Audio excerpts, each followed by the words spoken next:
Well, hello again, and welcome back to the Bible teaching channel of A Love Outreach. Today we are going to be going through Mark chapter 9 still. That's where we've been for quite a while, in our study here through the Gospel of Mark, but we'll be picking it up in verse 10 today. So if you are in a position where you can do so, do grab a Bible and follow along with us. It's always good to read the Word of God for yourself. And let's just go ahead and jump right in. The situation that we're looking at here as we go on into verse 10 of Mark chapter 9 is that Peter, James, and John, they had just been told by Jesus to not tell anyone about what they had seen or heard while they were up on what we call the mountain of transfiguration. He basically told them, hey, not yet. Not until the Son of Man has risen from the dead, he told them. And the disciples would go on and be obedient to that, because we can read here in verse 10 that it says that they kept this word to themselves, questioning what the rising from the dead meant. So let me just remind you something here. I'm sure you probably already know this, but oftentimes you'll see in old pictures, maybe in an old Bible or whatever, where you see the disciples of Jesus or the apostles, Peter and Paul and James and John and such, and they're depicted with a halo over their head. Well, they were just ordinary men.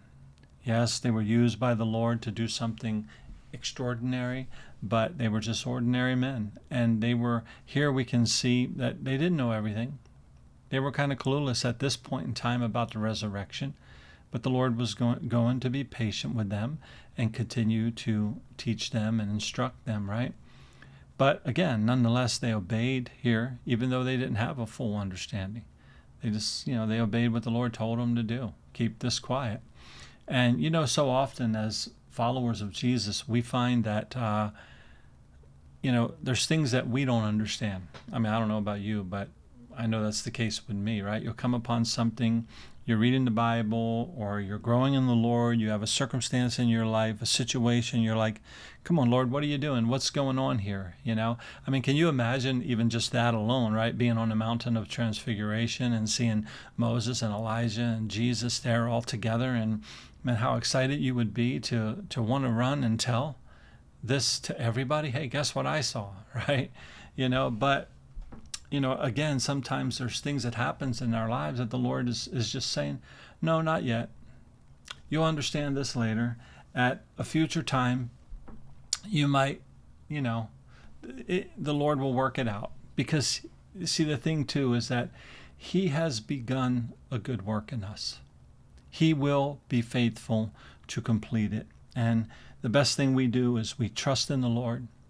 We lean not on our own understanding. And in all our ways, we acknowledge Him, and we trust in Him, and we walk by faith and not by sight. So sometimes there's something where, like I said, just revelation kind of outruns understanding.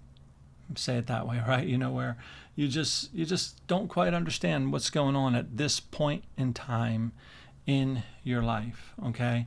But the Lord's timing is always perfect, and He'll reveal to you what He wants you to know at the times that He wants you to know it. And these disciples of Jesus would just go on to learn as they grow. Again, they didn't understand this whole rising from the dead thing just yet that Jesus was talking to them about, but in time they will. And for them, as is the case for you and me, there's still so much to learn, isn't there? There's just so much to learn. I hope you understand that. I hope you don't feel like you've arrived and you know it all in your walk with the Lord and you're the one with all the understanding and all that. It's hard to grow. You'll find it very difficult to grow if you have that type of mindset. Think of the Apostle Paul when he got near the end of his life. He said, he didn't consider himself to have arrived. He had things he was going through, and he said, I'm just going to press on.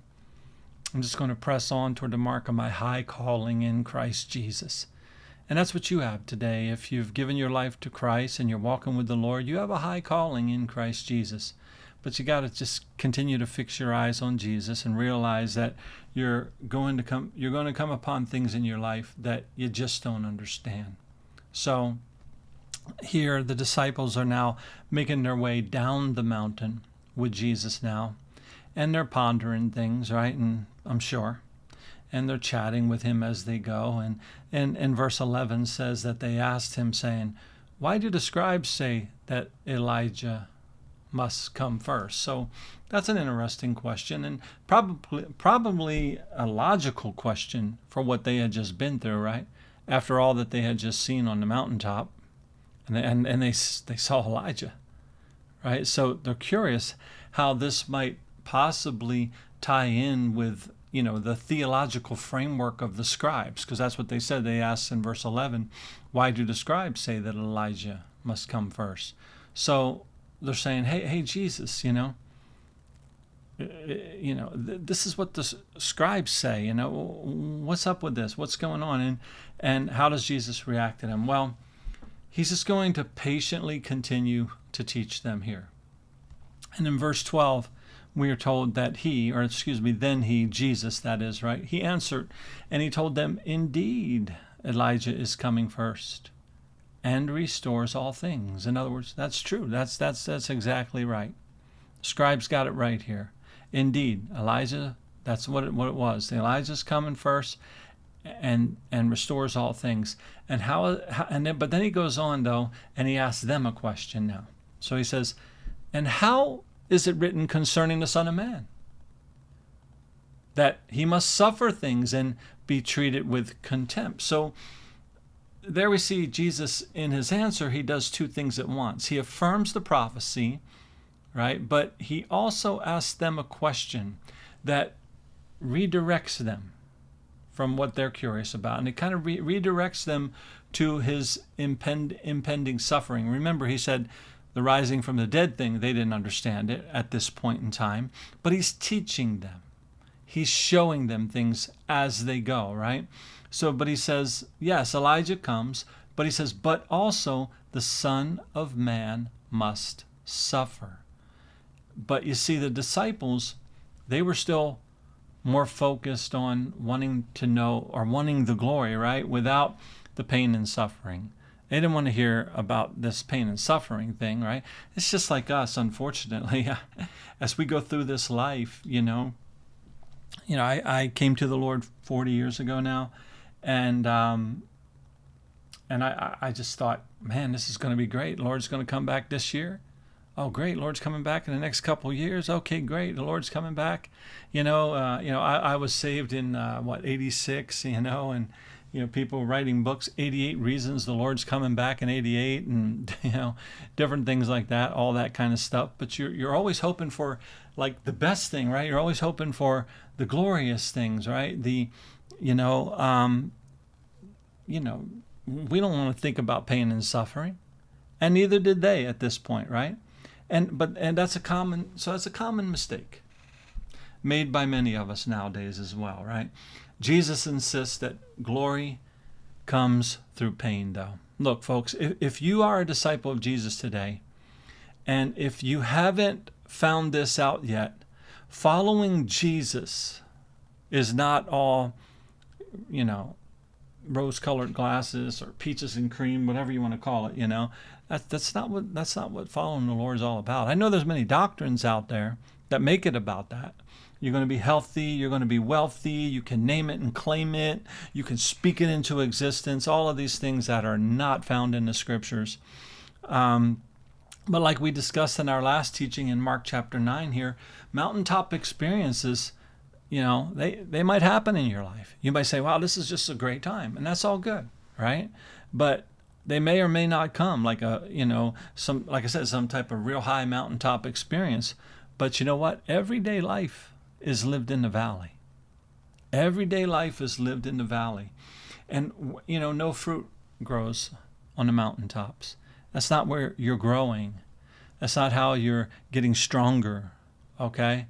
It's in the valley. We are presently walking through the valley of the shadow of death, but the Lord is with us. The Lord is with us, like Psalm 23 says, right? And by his Spirit and through his power and the power of his word, he's leading us home. We're going through this valley, and someday we're going home.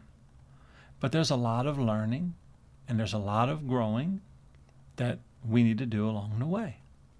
That's just the plain facts of the matter. And unfortunately, it comes often through difficult times and difficult circumstances and pain and such, right? But isn't it good to know that the disciples that walked with Jesus all those years ago, who saw him face to face, who heard his voice, and Peter, James, and John even saw him in all of his glory there on the mountaintop of, that we read about here in chapter 9. But they were guys that had struggles. They went through difficult times. Just follow the life of Peter from here on out, right? They had real trials in life. And that's encouraging to me to read the Bible and see what the truth is, because it gives us hope and we can press on in the Lord, right? And just like they did, they just kept walking with Jesus. And for them, Jesus, as he was, or as he is for us today, he's loving. He was loving toward them. He's kind and patient with them, even in all their ignorance, meaning, I don't mean ignorance in a bad way, just their lack of knowledge. They just didn't know everything. They had questions, and, they had concerns, and they're wondering, right? But the Lord was patient with them, and he's patient with you and me today. All right, let's go ahead and read some more here. Verse 13, Jesus continues to teach his disciples, and he says, "But I say to you that Elijah has also come, and they did to him whatever they wished, as it was written of him." So what Jesus does here is he goes back to the first part of their question, right after he kind of redirected them a little bit, and he identifies Elijah here as being John the Baptist. And then he adds something sobering. The fact that they rejected him, they mistreated him, John the Baptist, that is, right? They silenced him, though he came and he prepared the way. And if they did this to the forerunner, what are they going to do to the Messiah himself? So, you see, Jesus is quietly preparing them for the cross that lies ahead. He's teaching them this thing. Look, hey, Son of Man's going to suffer. Look what they did. Look what they did to John the Baptist. Okay? So again, just to recap the whole mountaintop experience that we've read about thus far in this chapter, there was the glory on the mountaintop, but the glory faded. And then what happened was only Jesus remained, and we talked about that, but only Jesus remained. Peter, James, and John, they saw all that glorious event. They saw Moses and Elijah. They saw Jesus in all his glory. But then it came back to just the Jesus they had went up the mountain with, okay? So Jesus commanded them again to be silent about all this, and they had some questions that arose in their hearts, and then Jesus introduced the topic of suffering to them. But you see, the Lord was in total control here. He was very intentionally teaching these disciples something. You see, this wonderful spiritual mountaintop experience that the three disciples had just experienced, of seeing the transfiguration. This was not the end all be all, although they wanted it to be. They're like, hey, yeah, this is it. Let's make an altar right here. Let's just stay here forever. This is great. Let's just make it all about this now. Yeah, this is it, Lord. You're here, you are. You're glorified. Let's make this all about this moment. No, nothing else. This is great. But that wasn't what it was going to be. There was going to be suffering. The Lord was going to suffer. And ultimately, they were going to suffer, all of them as disciples of Jesus. And what was that mountaintop experience all about? It was preparation. And they had no choice now, though. After that, they had to make their way down the mountain and back into and continue their life on through the valley, if you will. When they came down that mountain, real life was waiting for them at the bottom. It wasn't going to be, like I said, all peaches and cream, or however the saying goes, right? As we read on here, we'll see that at the bottom of the mountain there was going to be a desperate father, someone with a real life experience waiting for Jesus. Right? The disciples had just seen Jesus glorified, but they were about to start to see just how much people in everyday life really need Jesus. On the mountain, they saw who Jesus truly is, but they have so much more to learn about what life in this fallen world is really like, right? Especially from a spiritual standpoint, as they're walking with Jesus through this life. Starting in verse 14, we're going to see things take a turn. And they're going to take a turn from the mountaintop experience. They're going to take a turn now in a downward direction. And they will now go from the glory to the grind. Right? Again, there's the mountaintop experiences sometime in life, but everyday life is lived in the grind. It's not all glory, right? But verse 14 goes on and says, "And when he came to the disciples, he saw a great multitude around them, and scribes disputing with them." So again, we see that they have descended from the glory and the revelation into everyday rubber meets the road reality now. He saw a great multitude, verse 14 says, around his disciples, and scribes were disputing with them. Arguments, right? That's what we have in this life, in this world. Sometimes I think that that's what social media thrives on. The algorithms and all of that stuff, they thrive on promoting, they look for, like, if you want to put controversy in the comments and there's controversy and there's arguments going on, well, then they're going to promote that. They're going to promote that, right? But that's the way of this world. There's confusion that we all go through, different things, right? There's pressures, there's stress, there's failure, there's sickness, there's disease. Unfortunately, these things exist. That's the grind. That's the valley. That's the real life that we walk through. We lose loved ones, things like that, right? Have you ever experienced any of those things? It's the reality of life, is it not? Jesus experienced it, and his followers experienced it. His disciples, so will we. And the disciples of Jesus were feeling the pressure here of the scribes and their religious traditions as Jesus came down with Peter, James, and John, and he comes upon this, and here's the scribes getting on the disciples of Jesus, and something's going on, something's happening. But then verse 15 then tells us, though, that immediately when they saw him, all the people were greatly amazed, and running to him, they greeted him. So people are like, hey, there's Jesus, I look forward to that day when we run to him. We see him. And he asked the scribes, what are you discussing with them? Then one of the crowd answered and said, Teacher, I brought you my son who has a mute spirit. And whatever or wherever it seizes him, it throws him down. He foams at the mouth, gnashes his teeth, and becomes rigid. So I spoke to your disciples that they should cast it out. Cast what out? The spirit, right? The unclean spirit. But they could not, the man says. So it's kind of crazy, huh? Didn't we just read a while back where the disciples had authority? Was it in Mark chapter 6, I believe? Where they had this authority, but now they seem powerless here in what we're reading. They seem publicly powerless. Not long ago, again, they were healing the sick, casting out demons.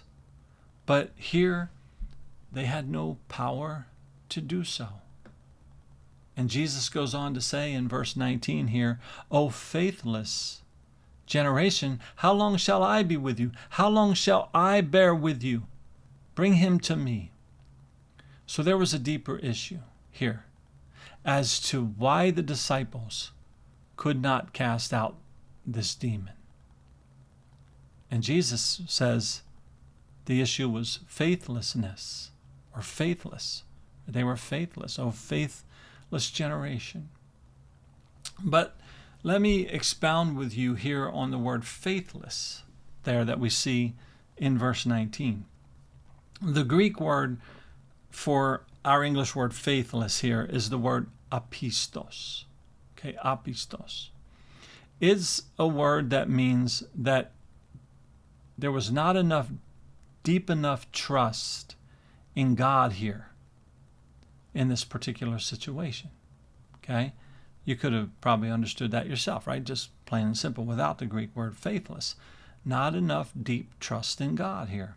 But before we expound on this more, this event here, I'd like for us to just continue on, and I will come back to this topic here in just a bit, but bear with me and you'll see why I'm going to do that, because the explanation to their faithlessness is further on down in our reading here, okay?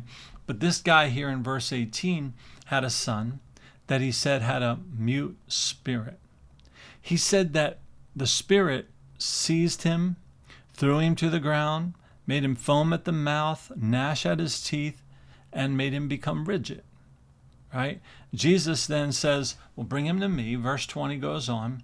Then they brought him, to Jesus, that is, right? And when he saw him, immediately the spirit convulsed him, and he fell on the ground and wallowed, foaming at the mouth.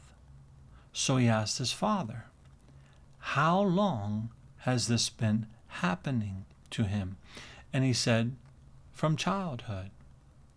And often he has thrown him both into the fire and into the water to destroy him. But if you can do anything, have compassion on us and help us. Jesus said to him, if you can believe, all things are possible to him who believes. Immediately the father of the child cried out and said with tears, Lord, I believe. Help my unbelief. So such a powerful situation here, is it not, right? My heart goes directly out to this father when I read this. My heart, like I can understand this father right here, the father of this child. He desires so badly to see his son healed. And he seems to be at wit's end. Can you imagine? Put yourself in that situation with your son, with your child. He's desperate, but he's honest. He believes Jesus can heal him, but he admits that he has unbelief as well. Look, he came looking for Jesus, so of course he believed Jesus could heal him, but he had unbelief as well. But if we're honest, aren't we all like that at times, in one way or another? Sometimes the circumstances of our lives seem so firmly entrenched that we don't think there's ever going to be a change, right? It's always going to be like this. I'm never getting out of this situation, this circumstance, that circumstance, right? Maybe you've gone through chronic pain for years and years, and you're tired.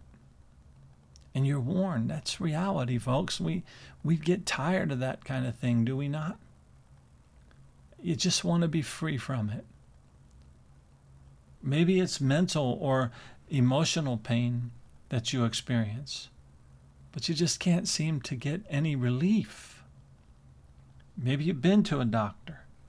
Maybe you've been to a counselor, to a therapist, but nothing seems to help. So you begin to lose faith that there will ever be a real solution to your problem. So again, I could put myself in this man's shoes. How about you? But this is real life. We're not talking about mountaintop experiences right now. We're talking about real life. Back down in the valley, right? But there is always that which men and women on this earth fall short of doing. But Jesus himself never falls short. But notice back in verse 22 there that the man says, but if you can do anything, have compassion on us and help us. Of course, Jesus could do something. He was there. But he just wants us to have faith. Jesus replied to the man in verse 23 there, if you can believe, all things are possible, right? To him who believes. You see, the man did not have a polished and perfect faith, but he was, at this moment in time, he was at a place where he was fully reliant upon Jesus. So this is just real life. We struggle. We all fall short. But the Lord is with us. He wants us to grow. But how does he want us to grow? He wants us to grow stronger in the faith. Just continuing to press on, continuing to trust in him as we walk through this valley of the shadow of death. Just trusting in the Lord, hoping in him, keeping your eyes on him. Verse 25 continues, when Jesus saw that the people came running together, he rebuked the unclean spirit, saying to it, deaf and dumb spirit, I command you, come out of him and enter him no more. Then the spirit cried out, convulsed him greatly, and came out of him, and he became as one dead, so that many said, he is dead. But Jesus took him by the hand and lifted him up, and he rose up from the dead. So the bottom line here is that Jesus was on the scene and the problem is solved. Okay? But let's go ahead and read on a little bit more here. Verse 28, and when he had come into the house, his disciples asked him privately, why could we not cast it out? So he said to them, this kind can come out by nothing but prayer and fasting. So Jesus said, look, guys, there's more to it. So here's where I said I'd get back to the topic of faithlessness, right, of the disciples. I told you the Greek word earlier for faithless was the word apistos. Sometimes, again, we all fall short in one way or another. We all have growing to do. His disciples that walked daily with him face to face, they ate with him, they conversed with him. They had to learn, too. They had to learn that there is a deeper place when it comes to faith. There's a deeper place. There's a deeper place for you. There's a deeper place for me right now when it comes to faith.